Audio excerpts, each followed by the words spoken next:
Kehidupanku terasa begitu sempurna. Aku punya keluarga yang hangat, menantu yang tampak begitu baik. Sampai suatu hari, sebuah telepon misterius mengubah segalanya. Saat itulah aku mulai menyadari, menantuku ternyata menyimpan rahasia besar yang membuatku nyaris kehilangan kepercayaan.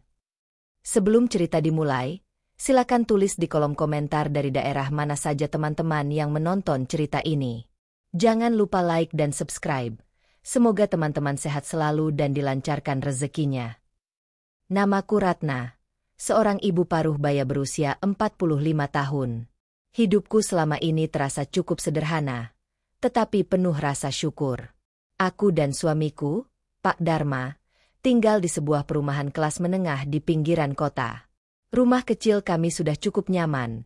Halaman depannya ditumbuhi bunga kertas merah muda yang setiap pagi membuat suasana rumah lebih ceria. Sehari-hari aku menghabiskan waktuku dengan mengurus rumah, sesekali membantu tetangga membuat pesanan kue, sementara suamiku masih bekerja sebagai pegawai administrasi di kantor kelurahan. Kami bukan keluarga yang berlimpah harta, tapi cukup untuk makan, membiayai sekolah, dan sesekali liburan sederhana bersama anak-anak. Aku memiliki 2 anak, Rani, si sulung yang sudah menikah, dan Bayu, anak bungsuku yang masih kuliah semester 5. Rani menikah 2 tahun lalu dengan seorang pria tampan bernama Adrian. Sejak awal, kehadiran Adrian dalam keluarga kami seperti anugerah. Ia sopan, bertanggung jawab, dan terlihat begitu mencintai putriku. Bagiku, dia adalah menantu idaman yang mungkin tak semua ibu bisa dapatkan. Aku masih ingat hari pertama Adrian datang melamar. Ia datang bersama keluarganya, membawa senyum menenangkan dan kata-kata penuh hormat. Bu Ratna, saya tahu Rani putri ibu yang berharga. Insya Allah saya akan menjaganya dengan sepenuh hati. Kalimat itu membuat hatiku luluh. Sejak saat itu, aku tak pernah ragu mempercayakan anakku padanya. Kini, setiap kali mereka datang berkunjung, rumah terasa semakin ramai. Rani sering bercerita betapa bahagianya ia menjadi istri. Aku pun tenang. Bukankah itu impian setiap ibu? Melihat anaknya bahagia dalam rumah tangga? Namun, seperti yang sering orang bilang, hidup jarang berjalan lurus. Kadang ada sesuatu yang tak kita duga, yang datang diam-diam tanpa memberi tanda, lalu perlahan mengubah segalanya. Hari itu, seperti biasa, aku sedang menyapu teras rumah ketika telepon genggamku berdering. Nomor tak dikenal. Aku mengangkatnya dengan suara hati-hati. Assalamualaikum. Bu, apakah benar ini ibunya Rani? Suara seorang perempuan terdengar di seberang. Aku sedikit terkejut. Waalaikumsalam. Iya, benar. Ini dengan siapa ya? Suara itu terdengar ragu, lalu akhirnya berkata dengan lirih, saya istri Adrian. Seketika sapu di tanganku terlepas. Jantungku berdetak kencang, telingaku berdengung, dan aku nyaris tak bisa bernapas. Bagaimana mungkin? Adrian sudah beristri? Aku berdiri kaku di teras, menatap sapu yang tergeletak di lantai. Kata-kata perempuan di telepon tadi masih menggema di telingaku. Saya istri Adrian. Aku menarik napas panjang, mencoba menenangkan diri. Maaf, maksudnya siapa ya? Saya ini ibunya Rani, menantunya Adrian. Mungkin Anda salah sambung? Tanyaku pelan, meski suaraku terdengar bergetar. Namun suara di seberang justru terdengar mantap. Tidak, Bu. Saya tidak salah sambung. Nama saya Maya. Saya istri sah Adrian. Kami sudah menikah 3 tahun yang lalu. Tubuhku gemetar. Tanganku terasa dingin. Tidak mungkin. Gumamku. Sebelum sempat aku bertanya lebih jauh, telepon itu terputus. Aku mencoba menelepon balik, tetapi nomor itu tidak bisa dihubungi. Seakan-akan hanya muncul sebentar untuk melemparkan bom, lalu menghilang begitu saja. Hari itu aku tidak bisa fokus melakukan apapun. Masakan yang kugoreng hampir gosong. Air di ketel meluap sampai membuat meja dapur basah. Bayu yang baru pulang kuliah sampai heran melihatku linglung. Bu, kenapa sih? Dari tadi panggilan aku nggak dijawab. Ibu sakit ya? Tanyanya sambil menatap wajahku cemas. Aku berusaha tersenyum. Nggak apa-apa. Nak, mungkin ibu kurang tidur aja. Tapi dalam hatiku, badai sedang berkecamuk. Malam itu, setelah makan malam, aku menceritakan hal itu kepada suamiku. Aku tahu, aku tidak bisa memendamnya sendiri. Mas, tadi ada yang telepon. Katanya dia istri Adrian. Pak Dharma yang sedang minum teh hampir tersedak. Apa? Istri Adrian? Astagfirullah. Ratna, jangan sembarangan percaya telepon gelap begitu. Tapi suaranya terdengar begitu yakin. Mas. Dia bahkan menyebut namanya Maya. Katanya sudah menikah 3 tahun dengan Adrian. Kalau itu benar. Aku tak sanggup melanjutkan. Suamiku menghela napas panjang. Kalau itu benar, berarti Rani selama ini hidup dalam kebohongan. Aku menunduk. Dadaku sesak memikirkan kemungkinan itu. Rani, putriku satu-satunya, yang selalu percaya pada suaminya, yang selalu bercerita betapa ia dicintai. Bagaimana kalau semua itu hanya sandiwara? Keesokan harinya, aku mencoba menenangkan diri. Aku bilang pada diriku sendiri, mungkin benar kata suamiku, jangan buru-buru percaya. Bisa saja itu orang iseng, atau seseorang yang ingin merusak rumah tangga Adrian dan Rani. Namun, ketika Rani dan Adrian datang berkunjung sore itu, mataku tak bisa lepas dari wajah menantuku. Setiap senyumnya, setiap geraknya, kini terasa berbeda bagiku. Apakah di balik sorot mata lembutnya, ia menyembunyikan sesuatu?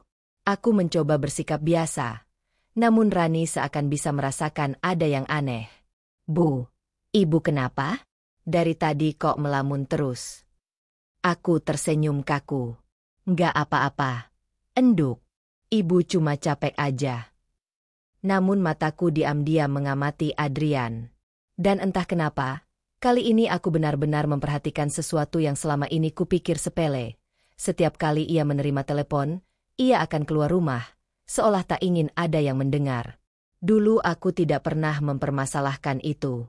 Tapi sekarang, setiap gerakan kecilnya seakan menjadi bukti yang menambah kecurigaanku.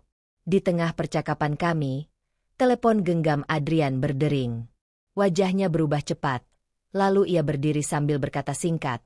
Sebentar ya, aku keluar dulu. Aku menatapnya. Jantungku berdegup kencang. Apakah itu Maya? Sejak percakapan singkat dengan perempuan bernama Maya itu, hatiku tidak pernah benar-benar tenang. Setiap kali menatap wajah Adrian, menantuku, ada rasa ganjil yang menghantui. Seolah setiap gerak-geriknya kini menyimpan rahasia yang tak bisa kutemukan jawabannya. Malam itu aku tak bisa tidur. Sambil berbaring di kamar, mataku terus menatap langit-langit. Kata-kata Maya berputar-putar di kepalaku. Saya istri sah Adrian. Aku menoleh ke arah suamiku. Ia sudah terlelap. Terdengar napasnya teratur. Aku iri.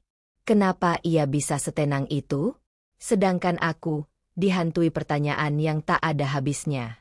Keesokan harinya, aku memberanikan diri melakukan sesuatu. Aku tahu ini mungkin salah, tapi aku merasa tidak punya pilihan lain. Aku ingin melindungi Rani, putriku. Aku harus tahu siapa sebenarnya Adrian. Ketika Adrian dan Rani berkunjung sore itu, aku sengaja menawarkan diri untuk membereskan piring setelah makan. Rani ikut membantuku di dapur, sementara Adrian duduk di ruang tamu bersama Pak Dharma. Saat aku kembali untuk mengambil gelas, kulihat telepon genggam Adrian tergeletak di meja. Tanganku bergetar. Aku tahu aku tidak seharusnya, tapi rasa penasaranku jauh lebih besar. Dengan cepat, kuintip layarnya. Di sana ada sebuah pesan masuk dari kontak bernama M. Hanya satu huruf. M. Pesannya singkat. Kapan kamu bisa pulang? Aku butuh bicara. Aku hampir terjatuh membaca pesan itu. Pulang? Pulang ke siapa? Pulang kemana? Aku buru-buru meletakkan ponsel itu kembali ketika ku dengar langkah kaki Adrian mendekat. Jantungku berdegup kencang. Keringat dingin membasahi telapak tanganku. "Bu, gelasnya saya bawa saja," katanya sambil tersenyum. Senyum yang biasanya menenangkan, kini justru membuatku semakin bingung. Malam itu aku menceritakan temuanku pada suamiku. Namun reaksi Pak Dharma berbeda. "Ratna, jangan gegabah. Itu bisa siapa saja. Bisa saja, itu klien kantornya, atau temannya. Jangan langsung menuduh." Aku menghela napas berat. "Tapi, Mas, pesannya jelas-jelas bilang, pulang. Kalau bukan rumah, apalagi artinya?" Suamiku terdiam. Aku tahu ia juga mulai goyah, meski berusaha menenangkan diriku. Beberapa hari kemudian, aku memutuskan melakukan sesuatu yang lebih jauh. Aku meminta bantuan Bayu, anak bungsuku. Aku tahu dia punya insting tajam, dan aku butuh seseorang yang bisa menemaniku dalam pencarian kebenaran ini. "Bayu, kamu jangan kaget. Ya, ibu minta tolong. Kamu perhatikan kakak iparmu. Kalau bisa, cari tahu dia sering pergi kemana, atau ketemu siapa. Tapi jangan sampai ketahuan kakakmu." Bayu menatapku kaget. "Bu, maksudnya nyuruh aku ngintilin Mas Adrian?" Aku mengangguk pelan. "Iya, Nak. Ibu cuma takut kakakmu disakiti. Kalau ternyata semua baik-baik saja, alhamdulillah. Tapi kalau tidak, kita harus tahu dulu sebelum kakakmu terluka lebih dalam." Bayu akhirnya setuju. Beberapa hari kemudian ia melapor dengan wajah serius. "Bu, aku lihat Mas Adrian sering mampir ke sebuah rumah kontrakan di ujung kompleks sebelah. Bukan rumah orang tuanya, bukan juga rumah temannya. Aku nggak tahu itu rumah siapa." Tubuhku merinding. "Rumah kontrakan?" Bayu melanjutkan. "Aku lihat ada seorang perempuan muda keluar dari rumah itu. Cantik, sekitar umur 25-an. Dia kelihatan akrab banget sama Mas Adrian. Bahkan mereka sempat ngobrol di depan pintu dengan ekspresi tegang, kayak lagi bahas sesuatu yang penting." Aku tercekat. "Perempuan itu, siapa? Yu?" Bayu menggeleng. "Aku nggak tahu, Bu. Tapi aku sempat dengar Mas Adrian manggil dia Maya." Aku terdiam. Dunia seakan berhenti berputar sesaat. Nama itu, Maya. Nama yang sama dengan perempuan yang menelponku waktu itu. Kebenaran mulai menampakkan dirinya, namun justru membuatku semakin bingung. Apakah benar Maya adalah istri sah Adrian? Jika iya, berarti Rani selama ini hanya istri kedua tanpa ia sadari? Atau ada sesuatu yang lebih rumit, yang belum aku pahami? Yang jelas, semakin aku mencoba mencari tahu, semakin banyak pertanyaan yang tak bisa kujawab.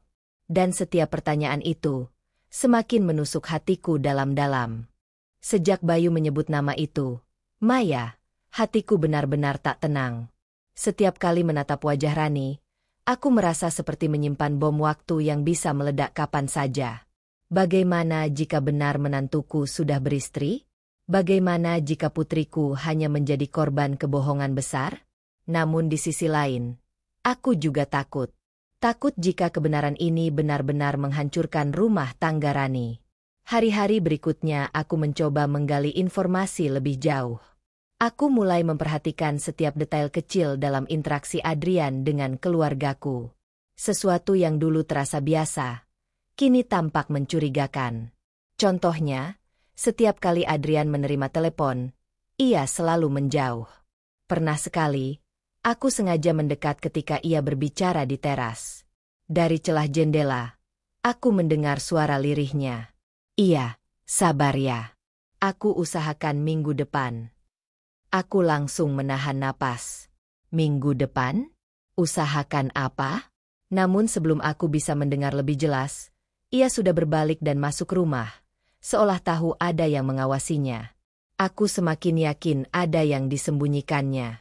Suatu sore, aku memberanikan diri bertanya langsung pada Rani. "Enduk, Akhir-akhir ini Adrian sering sibuk ya? Ibu lihat dia sering keluar sendiri. Rani tersenyum tipis, seakan sudah terbiasa dengan hal itu. Iya, Bu. Dia memang lagi banyak urusan. Katanya ada proyek kantor yang harus diberesin. Ibu jangan khawatir. Ya, Adrian itu nggak macam-macam kok. Aku ingin sekali memberitahu Rani tentang telepon misterius dari Maya. Tentang pesan singkat yang kulihat. Tentang rumah kontrakan yang dipergoki Bayu. Tapi lidahku keluh. Bagaimana kalau aku salah? Bagaimana kalau aku hanya menghancurkan kebahagiaan putriku sendiri dengan dugaan yang keliru? Namun, kebimbanganku tidak bertahan lama. Beberapa hari kemudian, aku memberanikan diri mengikuti Adrian diam-diam. Aku beralasan pada Rani kalau aku ingin pergi ke pasar besar di kota. Padahal sebenarnya aku sengaja menunggu Adrian keluar rumah dengan motornya. Dengan hati-hati, aku dan Bayu mengikutinya dari jauh. Adrian memang benar menuju ke rumah kontrakan di ujung kompleks sebelah. Ketika ia mengetuk pintu, seorang perempuan muda membukakan pintu. Cantik, rambut hitam panjang, wajahnya teduh tapi matanya menyiratkan kegelisahan. Aku langsung yakin, itulah Maya. Namun yang mengejutkan, setelah beberapa menit, dari dalam rumah terdengar suara tangisan anak kecil. Aku tercekat. Anak. Aku dan Bayu saling berpandangan. Dari balik pagar, aku melihat Adrian masuk ke dalam rumah. Lalu tak lama kemudian keluar sambil menggendong seorang anak laki-laki kecil berusia sekitar 3 tahun. Anak itu menangis, tapi Adrian terlihat begitu lembut menenangkannya. Tenang ya, Nak, Papa di sini. Kata-kata itu membuat jantungku serasa berhenti berdetak. Papa. Aku merasa dunia runtuh di hadapanku. Jika Adrian adalah Papa, anak itu, berarti. Bu, berarti beneran ya? Bisik Bayu dengan wajah pucat. Aku tak bisa menjawab. Air mataku mengalir tanpa bisa kutahan. Aku pulang dengan hati yang semakin hancur. Malam itu aku duduk termenung di ruang tamu. Suamiku, Pak Dharma, mencoba menenangkanku. Ratna, mungkin ada penjelasan lain. Jangan langsung berpikir yang tidak-tidak. Aku menoleh dengan mata sembab. Mas, aku sendiri dengar Adrian manggil dirinya. Papa. Anak itu memanggilnya dengan tatapan penuh percaya. Masih kurang jelas apalagi. Pak Dharma terdiam. Untuk pertama kalinya, aku melihat raut wajahnya ikut cemas. Sejak saat itu, hubungan kami sekeluarga mulai renggang. Aku tidak bisa menatap Adrian tanpa hati terasa sakit. Aku tidak bisa menatap Rani tanpa rasa bersalah karena menyembunyikan kebenaran ini darinya. Namun, di balik semua kebingungan itu, aku juga merasa ada sesuatu yang janggal. Jika benar Adrian sudah beristri, kenapa ia berani menikahi Rani di hadapan keluarganya? Kenapa tidak ada satupun keluarganya yang mengungkit masalah itu saat lamaran dulu? Dan jika anak itu memang darah dagingnya, kenapa Adrian sembunyikan dengan cara seperti ini? Semakin kupikirkan, semakin banyak pertanyaan baru muncul. Semakin rumit, semakin menyakitkan, dan semakin membuatku takut pada jawaban sebenarnya. Yang jelas, aku tahu satu hal, kebenaran ini tidak bisa dipendam selamanya. Malam itu, aku duduk sendirian di ruang tamu. Lampu sudah kupadamkan. Hanya cahaya temaram dari jalanan yang masuk melalui jendela. Suamiku sudah tidur lebih dulu. Bayu mengurung diri di kamarnya. Aku sendiri menatap kosong ke arah gelap. Bayangan tentang Adrian menggendong anak kecil itu terus menghantui. Setiap kali kupejamkan mata, aku mendengar suara lembutnya. Papa di sini. Suara itu menusuk lebih dalam daripada pisau. Aku menunduk. Air mata menetes lagi. Kalau benar Adrian sudah beristri, apa artinya semua janji manisnya pada Rani? Apa artinya setiap senyumnya? Setiap perhatian kecilnya?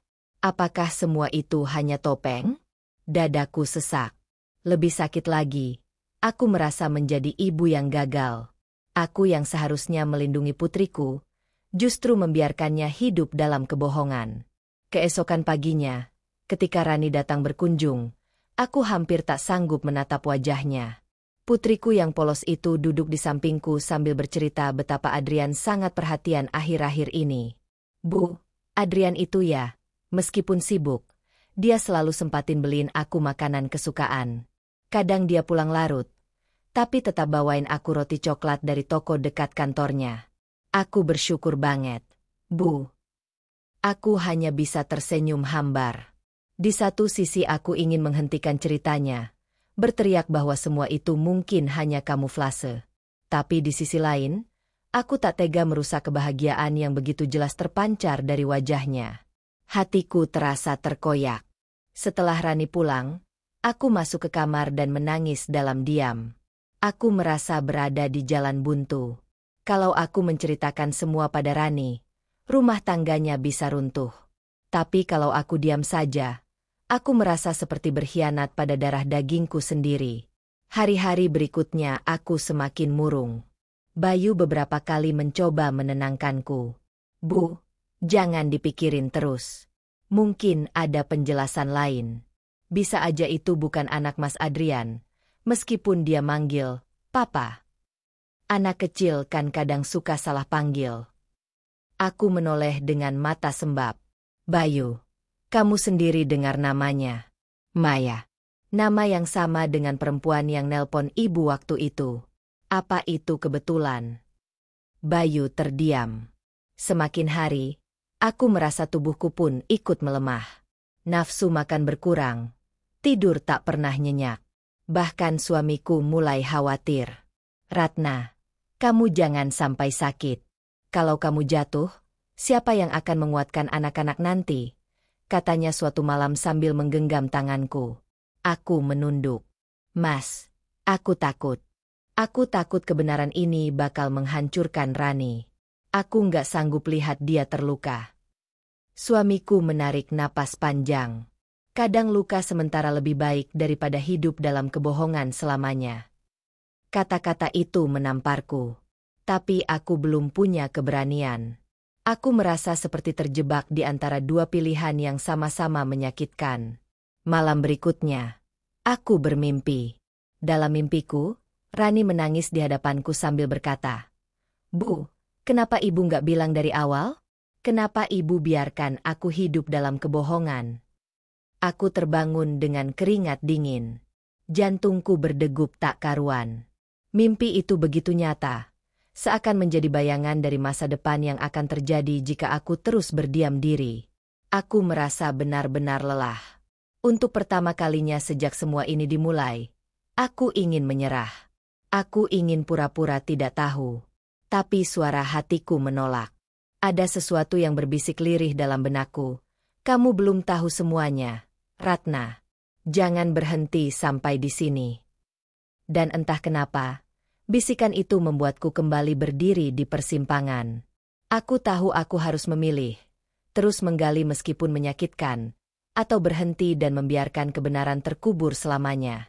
Hari itu aku sudah tidak tahan lagi. Setiap malam aku dihantui rasa bersalah. Setiap siang aku terus-menerus diliputi kegelisahan. Aku sadar, aku tidak bisa terus diam. Aku harus menghadapi kebenaran. Meski itu berarti hatiku sendiri akan hancur. Maka, dengan memberanikan diri, aku mendatangi rumah kontrakan tempat Adrian sering terlihat. Bayu menolak ikut kali ini. Katanya ia takut jika kehadirannya malah memperburuk keadaan. Jadi aku pergi seorang diri, dengan langkah gemetar dan hati yang penuh doa. Sesampainya di depan rumah itu, aku mengetuk pintu perlahan. Suara langkah dari dalam terdengar. Lalu pintu terbuka. Maya berdiri di hadapanku. Wajahnya jelas terkejut. Bu.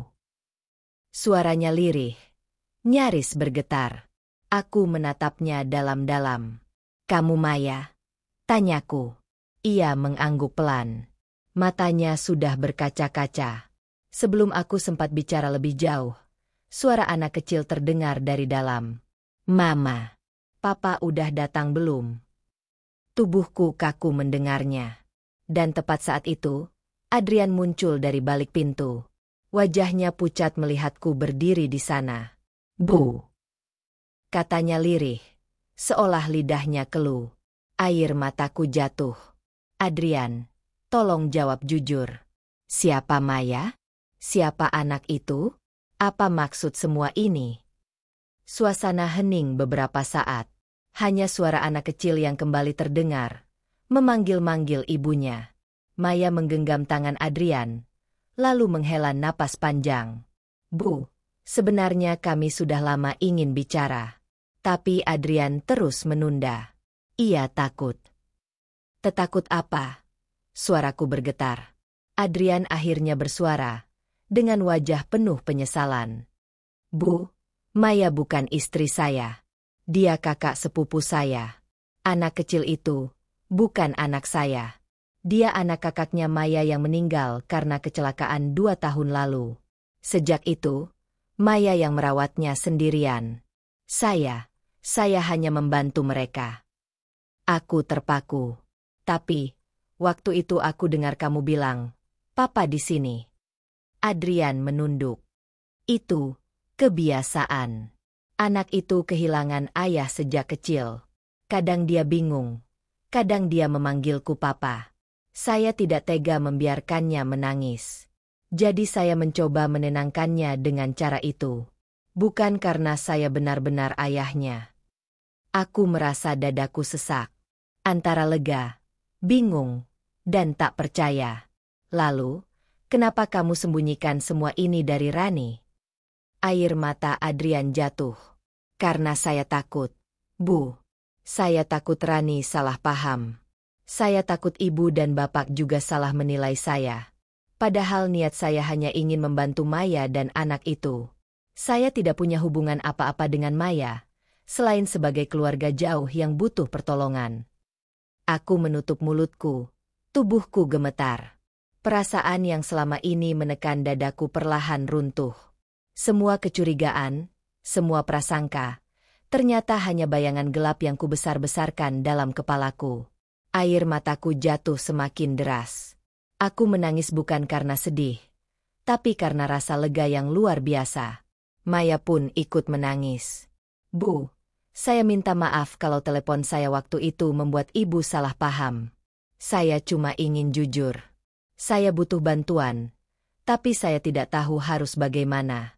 Saya takut dianggap merusak rumah tangga Rani. Aku menatapnya dengan mata berkaca. Astagfirullah, jadi selama ini, kalian menyembunyikan kebaikan. Adrian mengangguk pelan. Iya, Bu. Saya hanya takut kebaikan saya malah jadi terlihat salah di mata orang. Aku terisak, menutupi wajah dengan kedua tanganku. Rasa sesak yang selama ini membelenggu akhirnya pecah. Aku menangis sejadi-jadinya, tapi kali ini bukan karena hancur. Aku menangis karena rasa syukur. Malam itu, aku pulang ke rumah dengan hati yang berbeda. Ada lelah, ada tangis yang masih tersisa, tapi juga ada rasa lega yang tak bisa kuungkapkan dengan kata-kata. Perjalanan mencari kebenaran yang selama ini membuatku hancur, akhirnya membawa cahaya yang tak kusangka. Di ruang tamu, aku menceritakan semuanya pada suamiku. Pak Dharma terdiam lama, lalu menggenggam tanganku erat. Ratna, aku sudah bilang, jangan mudah menilai hanya dari apa yang kita lihat. Ternyata semua prasangka kita salah besar. Aku mengangguk pelan, air mataku kembali menetes. Mas, aku merasa berdosa. Aku sempat benci pada Adrian. Padahal dia menanggung beban berat demi keluarga jauh yang bahkan bukan tanggung jawabnya. Aku hampir merusak rumah tangga anak kita sendiri karena rasa curiga. Pak Dharma menepuk bahuku. Kamu bukan berdosa, Ratna. Kamu hanya seorang ibu yang takut anaknya terluka. Itu wajar. Tapi sekarang kita belajar sesuatu yang penting. Kebenaran tidak selalu seperti yang tampak di permukaan. Keesokan harinya, aku memanggil Rani dan Adrian untuk duduk bersama.